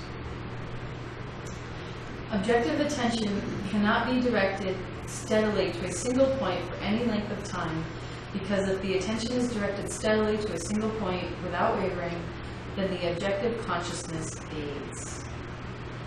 Objective consciousness depends upon movement, and when it ceases to move, there is no longer effective consciousness. Now, I was having conflict with this because I'm like, okay, so you have meditation. But then I was thinking, well, maybe when you go into meditation, you are not having objective consciousness. Maybe it's another type of consciousness, right? Maybe it's coming from the unconscious. So I thought that was very interesting that maybe that's where the difference is. Okay, so this is what you're asking, Barb. He's kind of talking about hypnotism. I think that's what hypnotism was starting to be really big. They did shows and stuff with hypnotists. So if a bright glittery object is placed in front of the person's eyes and slightly above them, it will form a focus of attention that thus tends to cause the consciousness to fade. Strict attention to the droning talk of the operator tends still further to lull the activity of the objective mind. Close attention to so limited a set of sensations causes the subject to fail to register other sensations, and the brain becomes blank, except to the voice of the operator. Am I hypnotizing you guys? Yeah. Are you focusing on that dot? It's not moving though. I'll lull you to sleep. In the suggestions. That's an eagle eye. Right, that's an amulet. No, Did you guys? It's the thing that repels. Right. The amulet or whatever you call it. Right. Oh, And okay. that repels the evil eye. Right. Okay. Yeah. Did you see those in Egypt at all? Those little amulets with that dot? I didn't notice those, but interestingly, when we moved from California out here, our real estate agent gave us one of those. Really? And I put it in my new house. No evil eye for you. No, I read something too that they put black dots on the foreheads of the kids. So normally because that's kind of like it makes you look at it, right? Mm-hmm. So I guess the black dot is so they won't look you in the eye, like little kids in the eye or something,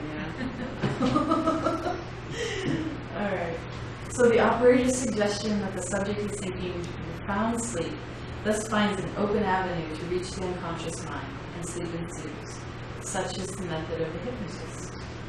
During natural sleep, it is also possible to reach the unconscious mind of a person and give that person audible suggestions, being careful that the voice does not cause that person to awaken. And the suggestions received in this manner will be acted upon just as if it had been hypnotized. I knew this girl when I was in the military who tried to do that with her husband. Like he'd fallen asleep on her lap or something, and she said, and And she goes, he used to just start talking, and he was talking in his sleep. So she'd answer, she'd like have a conversation with him. And then she wanted some kind of information, so she kept trying to do it again. It never worked, because then she would say his name and he'd wake up, what? Because you have to be careful. That was too funny. You need some characters in the military. Even under hypnotism, the subject will not act upon those suggestions which are opposed by his strong groups of thoughts already organized in the astral body. To get a person to commit a crime, the person must have no strong objections to being a criminal, or he must, over a long period of time, be conditioned so that the moral group of thought organizations can be overcome by those which are suggested. Clinics where suggestion is employed therapeutically have found that suggestion commonly can be applied quite as effectively without inducing the hypnotic sleep. So, yeah, people used to worry that you're going to turn them into a murderer or something. It can't really happen, if you have a strong thing against it. And I've heard that too. The psychoanalyst, in the employment of the method of free association, uses the same relaxed state of mind in which the radiating outward of objective thought has almost ceased. This is not to give suggestions, but to bring to light memories and desires that are buried in the unconscious mind. That is, the psychoanalyst gets the patient to stop reasoning, begin to mentally drift, and gets the patient to express such thoughts and images as flow spontaneously from the unconscious mind. Now that's what you're saying, like right on the verge of sleep and wakefulness. You start getting that really receptive state.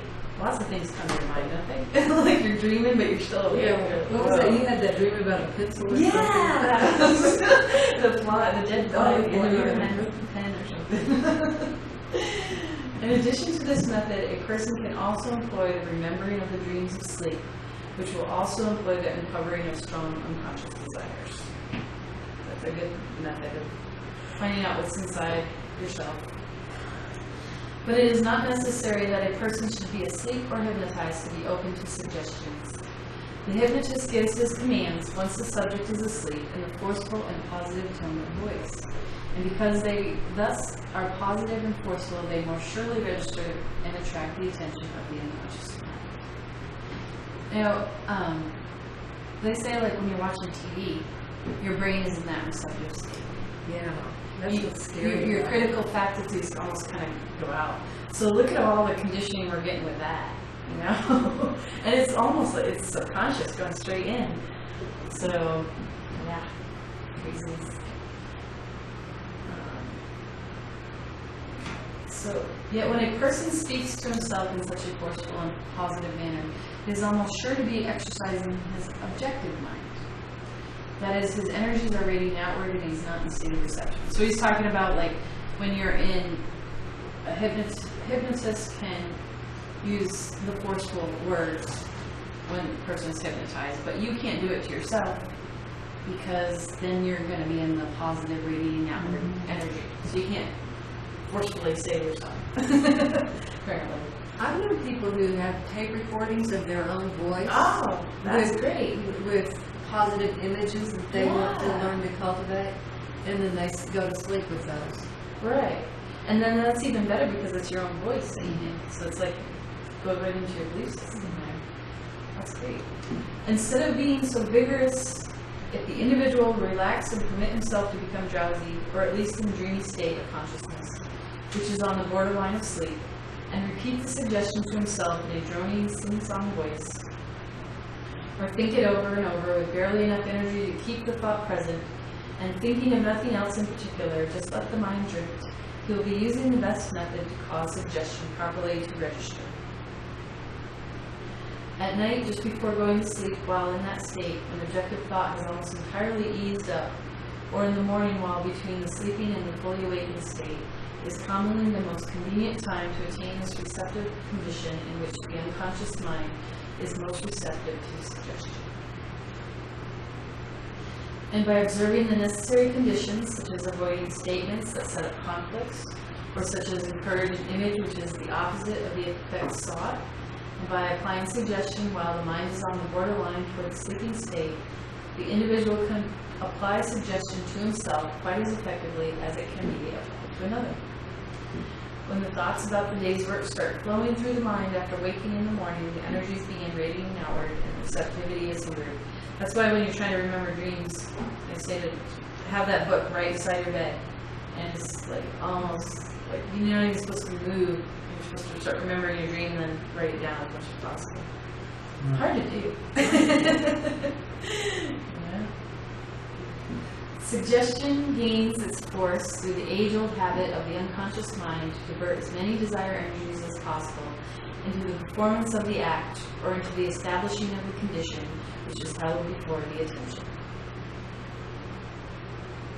Thus, the proper application of suggestion requires a technique in which the image decided upon is presented to the unconscious mind, connecting up or bringing to the attention images or desires which are not opposed to its realization. The more completely the image is able to dominate the attention of the unconscious mind, the more desire energy from non-opposing thought groups are made available for its use. I've heard one thing too, that you're supposed to use present tense words. You're not supposed to use past tense because that hinders you. It almost like you'll never get to that character, you know. So when you know, because there's books out there, all kinds of books out there about kind of doing suggestions to yourself, affirmations, all of that. And to the last, true morality consists in living so as to contribute the utmost to universal welfare. To contribute one's utmost to universal welfare, an individual must develop their abilities to the highest extent possible and must use these abilities under favorable circumstances. The end. That's the last that I have. So that's a big statement. Yeah. That's a bridge, by the way. I was wondering what that was. Isn't that cool? I That's found like this, a pedestrian bridge? I'm not sure. I found this website with all the bridges. Like I was looking for a Golden Gate, and I found all these various bridges throughout the whole planet. Yeah, and there are some fascinating bridges out there. Yeah. Really cool. I like that picture. So, to contribute one's utmost to universal welfare, that I've had people go, What does that mean? what does that mean? Like,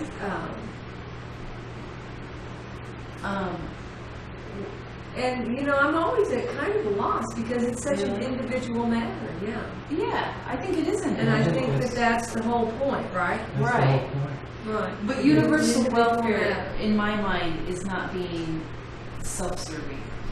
To me, that's to me what it sounds like. It's not like screw everybody else. I want this, so I'm going to do what I want.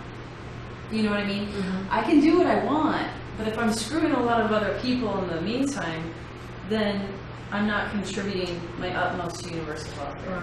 Right? I think that's got to be true, but I think you also have to have a desire to want to develop yourself in a spiritual way in order to find that balance, wouldn't you? No. I mean, all right, say that again. Let me think about it. I wonder if you don't have to have a strong desire to develop your spiritual self in order to be able to adopt that as a moral code. You have to be on the spiritual path, right? Is that what you're saying? Yes, I think so. Oh, I mean, I'm asking that question. Now, I know that he gives the example that you that if you serve others, you also serve yourself. I can't remember exactly how he says it. It's that the kind of the selfish approach to doing the right thing. Right. What we kind of talked about. Where Right. Exactly.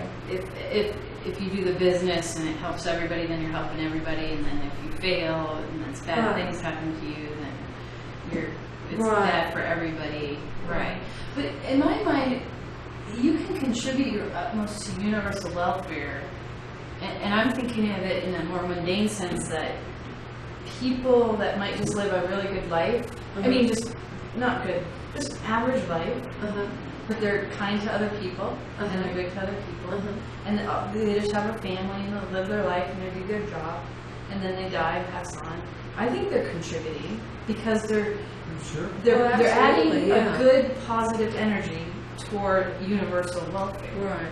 Right? But they might not be honest. They might be atheists. They might not even believe in God or Right. think about that. But I think that they're contributing their utmost. So it is individual. Right. A person's utmost. Right. As opposed to going into the, committing a crime and going into the penal system. Those people can believe in God and Jesus and, how much are they contributing? They're pulling us down. Universal welfare, right? Right. I think so. Right. So in my opinion, contributing to utmost universal welfare is helping others, or at least not hurting others to get what you want out of life, your desires, right? Right. And that's my opinion. Right. Because that'll help everybody, being kind to other people, because that kind of feeds on itself, and then being mean to other people feeds on that too. Oh, yeah. So if we want a better society, we want to help each other, right? Yeah. And that's Jesus's golden rule, right? Right. Be kind, or do unto others. Right. So And then As you would have them doing to you. It's Right. just that, do and think. I really like that dimension. I like it. The do and think unto others, and you would have them do and think And unto do you. and Because how you think is really important. Right. Right. Especially if you're a hermetic, if you buy into that whole hermetic system, that as above, so below. Right. And you can use that even when, if you think of, you're working in a big corporation and, they have lots of money and you're just working in the office and should I take the office supply or something like that, right? should you take the what? Office Should you take supplies. the office Oh, supply? Right. If they have enough. But, See, it's a case-by-case individual basis, if it's a right? small business and you're working for the small business and every little cent counts, then you got to think of it, if this was my business, would I want, money going out? I like these people, I like working with them, but would I want money going out to, these little piddly things that it doesn't need to if the people that work for you work in the moral way. Mm-hmm. And so, in my opinion, I think of it like that. Even in every situation, if you think I was in the other place, then I wouldn't want that to happen. Yeah. And in corporations, it's hard to do because they're like, they are mean and nasty to everybody else. So why don't I take their office supplies? Oh, I don't know. It may be tempting. Right? Oh, well, that was like perfect timing. for Yes, this well, class. thank you very much. That was good. Yvette. That was very good. Enjoyed that. Thanks everybody for joining. We'll see you later next week.